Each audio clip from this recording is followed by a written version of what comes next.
Gun control has long been one of the most polarizing issues in American politics. The trade-offs, the rights, the losses. And few figures have been as outspoken in defending gun rights as Charlie Kirk. Today, we're going to examine: what are Charlie Kirk's main arguments in the gun control debates? How do his positions hold up under scrutiny? And in light of recent events, what are the hard questions he has forced, and what are the rebuttals? Let's take a look at a couple of Charlie Kirk's best gun control debates. Don't forget to like and subscribe if you agree with Charlie and what he stood for.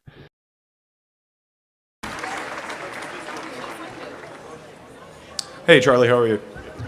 So I just had a question on your thoughts on if we need more gun control in the country or not. I'm very pro protecting America and the citizens that live in it, and so I think that we should have more gun control because there's a lot of school shootings that happen, as we mentioned, and I just think it would do a lot to protect the people. And I think the Second Amendment also qualifies that we should have regulations for guns. I wanted to know your thoughts on that. Sure. Do you think gun ownership is a right or a privilege? I think it's a right, but it comes with responsibilities. Okay, tell me more. Well, I think that there should be things in place, things like red flag laws and things like that. The AG just approved Mel Gibson to get his gun rights back, even though he had a domestic violence charge. So, I don't think the people that commit these violent crimes should be able to buy guns and things like that. And I think we should have red flag laws in place to make sure that those violent criminals aren't getting guns. Okay, so let's go. So tell me, in your perfect world, what would constitute a red flag? Just things like, we can look into any kind of medication and things like that that can affect someone's... That could be dangerous, right? That could be compromised. There's a lot of vets that come home from war and that are on a lot of medication. A lot of vets could have their weapons taken away. Well, I'm not necessarily saying... Bless you. Bless you. Thank you. It's the pollen or something. Thank you. I'm not necessarily saying, it's mainly to prevent, future shootings and things like that, and also...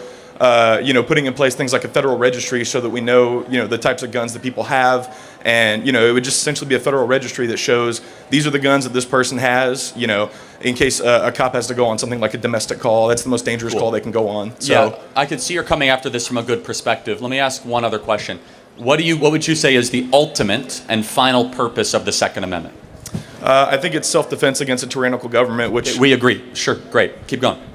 Well, but I think within the Second Amendment, it also implies that we have high regulations in the first four words. Sort of. Of it. Well-regulated militia right. Actually meant well-armed, but that's a separate issue. But well, how do you know? You're interpreting what the Founding Fathers Well, they said it in the Federalist Papers, right? So it's not just me, but also in the Heller decision, in the 5-4 decision, that said that gun ownership was a right. This was a hotly debated thing. But do you disagree? Sorry, I didn't mean to interrupt you. Do you disagree with the idea of a federal registry like that? Oh, without a doubt. The only reason you'd want to register the guns is if you want to confiscate them. Well, or to make sure that people like officers of the law are protected and know what they're going into. A domestic... That's a good argument, right? To your credit. I will try to make a better argument where the problem of the government knowing where every gun is would then lead itself towards mass confiscation. And I would agree with you, a well-armed citizenry is the greatest protectorate of liberty and freedom in this country. Even though the Army has things like drones and tanks and things like that outarm, citizens that have... Yes and no. We've seen it in several instances where at least a citizen... That's a good argument, but I would say a little flawed. Where the citizens are able to protect themselves in some ways, it's a much harder population to control. I understand, but so you think a federal registry would infringe on the rights? Potentially. I think that there's no good argument, other than potential... I ascribe to the government bad motives and bad intentions when it wants to infringe more on these types of freedoms and liberties. Well, I understand. I just personally don't see it as an infringement because, like we just said, and I think we agreed that owning a gun is a right. However, yes. I think it was responsibilities. But also I wanted to ask, is voting a right or is that a privilege? Well, it is a right, and so felons can get their rights back, right? And so, but rights can be suspended or delayed. And we both agree with that. So, for example, somebody in prison doesn't get guns. Right, no, of course. Somebody in prison doesn't have the same free speech rights that you have. Right, but what's the first thing that you have to do if you want to vote in this country? You have to register, right? Mm-hmm. So it's a federal registration to be able to vote in this country. So why not, and we can agree that, keeping safe and, keeping our elections to where people who shouldn't vote aren't voting is, that's keeping America safe because we don't want people who That's a fair point. I would say there's something, there's a technical difference between a voter registration roll and a gun registration roll. Right, guns are much more dangerous. Well, also, but guns in many different ways, they would go after the guns a lot more than the voter registration roll. Well, how do we know, my worldview comes out of one in the 20th century where almost every totalitarian government went after the guns first. And the confiscation of guns then leads into the erosion of freedom and liberty. Right, but wouldn't you say in the 20th century, as you just said, that the disparity between the technology that citizens had to protect themselves compared to what the military had, wouldn't you say that there was a much smaller disparity as opposed to what we see nowadays? Somewhat. I think that's a fair point. So I'm acknowledging that's a fair point. okay. But do you see my perspective as well? No, I do understand. That an armed citizenry, also it says shall not be infringed, so we have to kind of wrestle with those two things right, but simultaneously. so if it's just a semantics argument, then to that point... Well, it's not. I mean, semantics is meaning. That's literally what the word means. But right, but so, you're saying because it says shall not be infringed, we can't do anything. But No, does I'm saying that mean that voting rights can be infringed? Because it doesn't say it cannot be infringed. I'm saying I err on the side that more government regulation around guns means that they'll try to take good people's guns away, which then results in less global or let's just say national freedom and liberty. I understand, but wouldn't you say that more guns can potentially lead to more danger and less guns? Yes and no. I mean, there's plenty of evidence to show that states that have more, so if you take Houston and Chicago, about comparable populations, Houston actually has warmer weather, which means potentially more gang violence. They have about half, if not even less, the amount of homicides per year than in Chicago. Chicago has much stricter gun laws than Houston, like incredibly strict gun laws. I understand, but I'm also, well, I think part of what plays into that is the gun laws that are around those cities. They're a lot more lenient than those cities themselves. So I think, I'm not saying that's entirely the cause of it, but I'm saying I've heard that my whole life, so yeah. Right, but I'm basically just talking about preventing people that have committed crimes such as domestic violence. I know I mentioned Pam Bondi gave Mel Gibson his rights to purchase a gun again, even though he pled guilty to a battery domestic violence charge in 2011, and yet now he is able to purchase a gun again, which I disagree with because he committed a violent crime.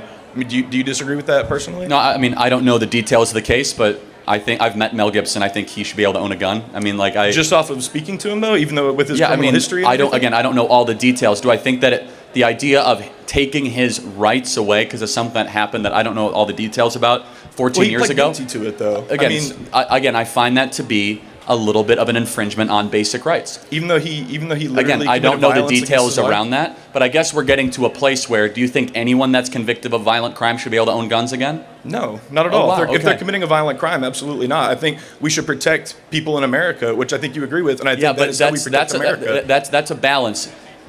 Are we going to really say the federal government is going to protect us from ourselves when it comes to guns? No, I mean it's less about the federal government taking away guns and more just allowing them to protect their citizens. And it's not about getting rid of guns. I'm a gun owner myself. I go hunting. I was on a competitive What team. State would you say has the gun laws that are the most appealing to your worldview? I don't know specific state laws, if I'm being completely honest with you. But something to think about. But I'm speaking, even just the federal registry itself, I think that would protect, a lot of officers of the law. Like I said, when they go on domestic calls, that's the most dangerous call that an officer of the law can go on. There's an informal registry, not a formal one. Just, gun dealers are supposed to report right, but do you really think that they do all the time, though? No, of course not, obviously. I mean, right, I so live in wouldn't reality. the federal registry eliminate that problem then? Again, I would go back to a formal registry. You register in order to confiscate. It is a prerequisite towards confiscation. Isn't that just a slippery slope argument, though? If you give one thing, then another thing it's a historical argument, right? We see that throughout totalitarian dictatorships throughout the 20th century, where if you want to take the weapons away, you first ask for a collection of all the items that you then want to collect. But I could see, you're coming after this in good faith. I tend to be on a much more libertarian side, even though I'm not libertarian, where we actually need looser gun laws because I think that gun laws? Oh, yeah. Yeah, I mean, especially in states like Chicago and Illinois, where it's very basic Second Amendment rights. So I'll give you a great example. Okay. In a state like Rhode Island or New York, right, it could take a woman upwards of 30 days to get a gun. Mm-hmm. So let's say a man wants to actually do harm to her, and she gets threats and the police won't intervene. I think she should be able to get a gun that afternoon to protect herself. I understand that. So in that case, I think that gun laws should be looser. I understand. I think in that regard, I do agree with you. Cool. So that would be an instance of that. And I also will go back to this idea of red flag laws. We have seen case after case of it being abused, of veterans having their weapons taken away because of fake accusations and, let's just say, faulty accusations, saying that they're mentally unbalanced, so on and so forth. But do you think that they could investigate cases like that and see if there aren't any medications? I mean, a lot of these antidepressants can change your brain chemistry. For sure. And some of it, though, is they take the guns away first and they ask questions after. It's a difficult, very, I don't want to say gray area, but edge part of the law where I tend to, and a respectable position, respect to you, I tend to err on the side of It is a right. The government screws up more than it does correct in this specific portion. And the downside to having more guns is far better than the downside of having only the government have guns. Even if that can cost American lives, though? I mean, me personally, I would give up all of my guns in a heartbeat if I knew for a fact that it was going to save one life. Can I do a thought experiment to you? Sure. So do you think we should ban driving? No, I don't think so. And I know where you're going with this. 55,000 people a year die from car accidents, right? Right, so absolutely. But those are accidents, though. That's not someone intentionally going and killing somebody. Well, that's not true. Some people intentionally do, or some people have DUIs, right? Some of it is an act of agency, not just accidents, right? Meaning that they are reckless with the technology. I understand. You would agree a DUI is a reckless act. Oh, for sure. And that's a vast majority of auto deaths, both in the interior of the vehicle and the exterior. Right, but then what do you have to do to be able to drive, though? You have to get a driver's license. You have to take a test with an instructor. No, of course, but I'm saying if the pursuit of to save, if it's all about saving lives, then there are certain things that we'd get rid of. I would say, though, that government is not merely there for our safety. It's one of the primary focuses. You have to balance liberty and safety. And that's a tough balance at times. I fall on this issue on the side of liberty. Final thought. So just one last quick question, I promise. What about something, as I mentioned, with taking a driving test, to be able to get a driver's license, you have to prove that you know how to operate the vehicle safely. What about something similar to that with owning a gun? Some kind of thing where you go to a range with a trained professional, you show that you know how to operate the gun, safely, know how to store it safely, things like that. And then once you pass that, you get some kind of card that allows you to buy a gun. It's all about protections. It's not about restricting rights. On that, you might have some agreement with me. Because actually, the number one cause of errant gun deaths is accidental discharges. People that don't know what they're doing with their gun. I understand. And so I think that could be prevented through better training. So for that, I actually might have some middle ground. Okay, I appreciate it. Hope you and your family had a blessed Easter. God bless everybody. God bless you. Great job. Thank you. After Charlie Kirk himself was assassinated, many pointed out the irony of his statements about gun control and how some people needed to die for the Second Amendment, and whether such events force a reconsideration of how absolute or flexible our gun rights views should be. Hey Charlie, how's it going? Hey, we got the Harris Wall sticker. Welcome up. Real quick, I just want to say that I heavily agree with what you said about neutrality in the classroom. I think that's a brilliant standpoint, and as an ed major, I agree with that. Before I get to the nitty gritty, go Dogs, horns down. Anybody? Yeah? We can agree. We should just stop. We agreed way too much. You're creeping me out, man. My bad. So I'm going to talk about some gun control stuff. Do you mind if I give you some statistics first? Yeah, fine. All right, awesome. So in the United Kingdom, there was the Dunblane Massacre in March 13, 1996. It was a school shooting. 17 people were killed. 15 were injured. Following that massacre, it is probably the biggest massacre in UK history, involving schools specifically. There was a ban on all handguns. Since then, there's been no school shootings in the UK, and it averages 28 firearm homicides a year. In the United States, there are 39,707 gun deaths in 2019 alone. The average of one gun-related death every 11 minutes. In 2023, there were 346 school shooting incidents in the U.S. So far, there have been 385 mass shootings in 2024, and a mass shooting is defined as an incident in which 4 or more people are injured or killed. Why are you pro-Second Amendment, and can you give me your stance on that? Great. So I just want to make sure I can know where you're coming from. Do you believe owning a firearm is a right or a privilege? I believe it's a privilege. I'm going to go with that. Okay, so then you do not believe in the Second Amendment as it is written? No, I believe it needs to be amended. I believe in a ban for guns. Okay, so that's where we disagree, and that's okay. We have clarity but not agreement. I believe that the right to protect yourself and your family against a tyrannical government or a home invader is an inalienable right that must be protected and that no one can take it away. Now, and that's okay, we have clarity on that. Mm-hmm. Now, let's go through why I believe that and some clarifying statistics. Yeah. Everything you said is true, but one part of it is misleading. Is that, yes, there are about 30,000 gun deaths a year, or death by firearm, but 2/3 of them are death by suicide. Yes. Right? So it's a little misleading to say 30,000 or even every 11 minutes. And so there's some people that say, well, it's easier to commit suicide if you have a gun in the house. You and I would both agree, though, that if someone is committing suicide with a firearm, there's other underlying issues. The firearm is secondary. Absolutely. Okay, so that's a reason. Thank you for agreeing with that. Yes. Okay, so therefore, that gives you about 10,000 gun deaths a year.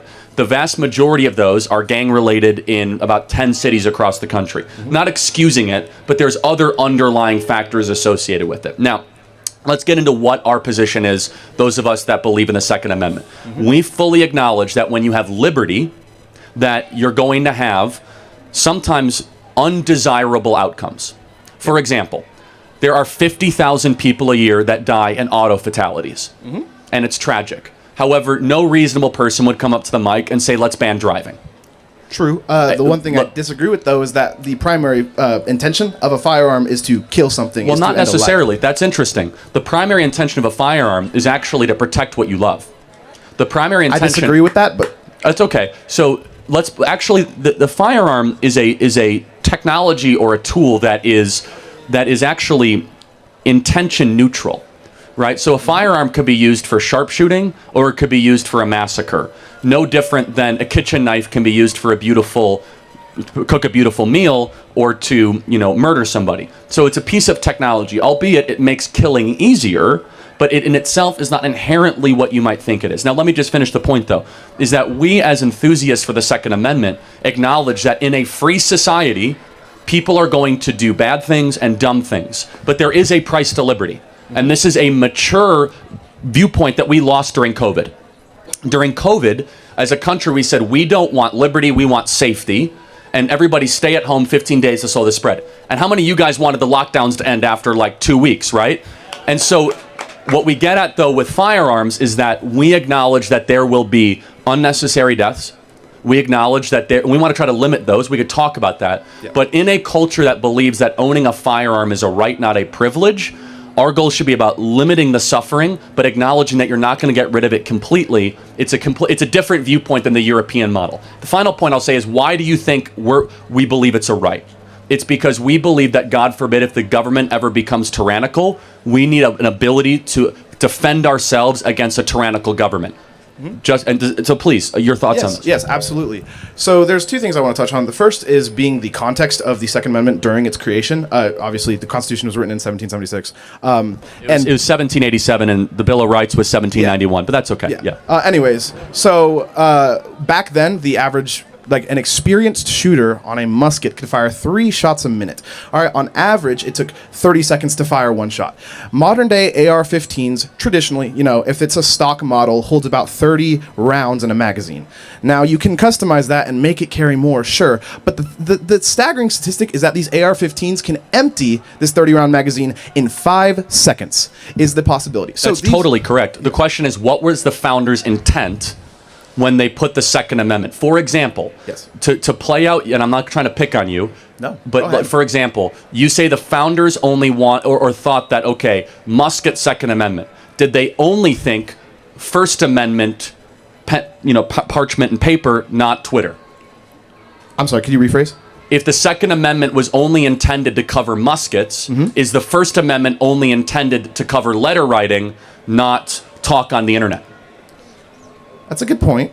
But here's the thing. Meaning these principles transcend technology. And that's where we come from, is that you have a First Amendment right whether you're speaking freely on a message board or if you're just talking like the Founding Fathers would. You have a Second Amendment right whether it's a musket or whether it's an AR-15, because the principle and the truth that undergirds it, and I'll let you in a second, yeah, for sure, is transcendent above the technology. So I'm going to use your logic a little bit. When the Constitution was written, slaves existed in the United States, and that was amended and added to the Constitution when we freed the slaves. Same with women, we gave them the right to vote.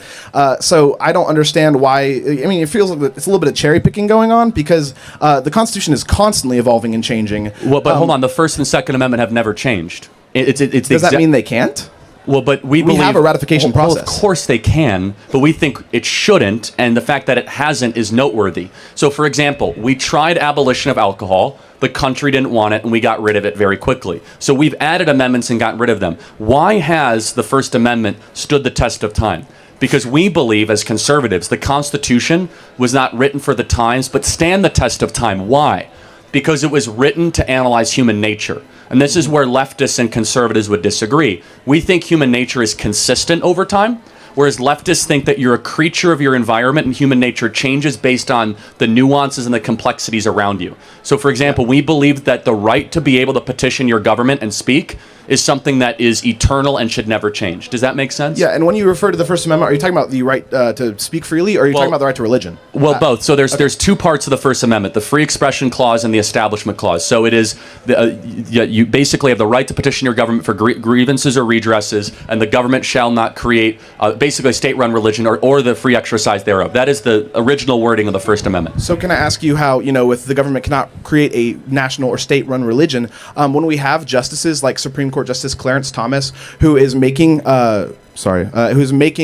calls based off his Catholic beliefs, how is that not a violation of separation of church and state? So first of all, separation of church and state is not in the First Amendment. You're gleaning that out of it. So that's actually a letter that Thomas Jefferson wrote in 1803 to the Danbury Baptist Convention, assuring the Baptists that the government would not come after them. So you're insinuating that is the subtext of it. However, the Warren Court resurrected that letter and said it's separation of church and state. However, you would agree that we can never have separation of conscience or morality of state, right?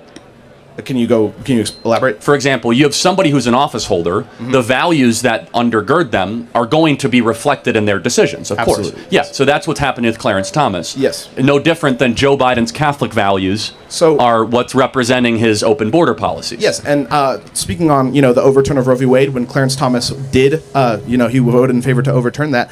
Sure, you can use that argument there. But when it comes to him calling for the court to, reevaluate same-sex marriage and things like that, contraception rights, can you tell me what kind of economic impact either of those things have on it? It seems like a very religious standpoint. I don't want to get too deep in the weeds here. However, you'll never have separation of morality and state. And you've come up here in great faith, and I want to compliment you on that. You are wearing a Harris Wall sticker. Yes. Just one question. Can you tell me her greatest accomplishment? Absolutely. So I think that Biden-Harris administration was in an unfortunate position when they came into office. It was, around the height of the COVID pandemic. And I wish I had exact numbers for you right now. I should have done more research on that. But the inflation rate has gone down since the height of COVID to now. And Donald Trump's, one of his biggest policies is imposing tariffs, right? Does anyone have the numbers? First of all, let me just ask, do you guys feel inflation has come down at all? So, no, it's okay. So this is important. I'm not picking on you.